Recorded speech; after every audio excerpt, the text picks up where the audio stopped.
असां ॾही पेंदे पिया आहिनि च देख सकते वे ये ॾही है ये पाँच हुण इन चस दिखाए माहौल दिखाए रोना टमाटर सटे बैठे हैं ये गोश्त में कटी बैठे हैं हुण इन फोन जैसू तो भला बई सेटिंग है सूरत हाल वाला तो दसे ने हवाले करके एक डिटेल नाल दसे हैं ताकि ताकू पता चल गया क्या सेटिंग है सूरत हाल ने ॾही सटनी है देख सकते हैं सामने पई है ये सही हुण मुर्गा पकदा पे साडा ये हुण बैठे ओ इदा मंडे उठते खड़ चमचा छोड़ दे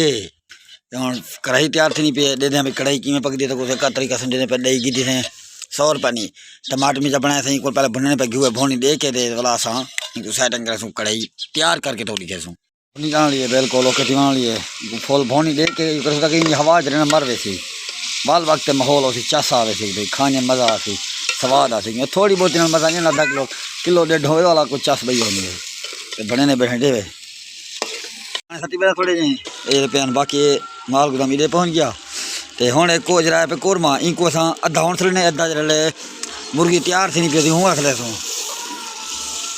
लाद सटी बैठे हैं तो ये हाल थी कॉली देर थोड़ी एक देर तो बाकी ना मिर्चा सड़ने वाली रचा थोड़े यहाँ कहाँ उबाल थे पकड़ी खाए बई गाल छुड़ा है सिर्फ रौनक माहौल सूरत हाल इन पकनी छकनी आए हाय यहाँ के अंकल ही ना टुके वाल ना मेरा चेंज कर दिया है अंकल ही ना टुके वाल गाल कराया जी क्या सूरत हाल है हूँ मुर्गी जन सटी खना बिच तो इनको हम थोड़ी भोनी देने भोन दे के वाला बाद सूरत हाल नहीं दे दें इनको रख दो इतना थोड़ा दम मिलो ने दम को बाद वाला पोजीशन दे दें वाला दही जी पई ये सटनी है 5 मिनट बाद तैयार होती बाल तक मैं चेक कर वैसे क्या सेटिंग है सूरत हाल।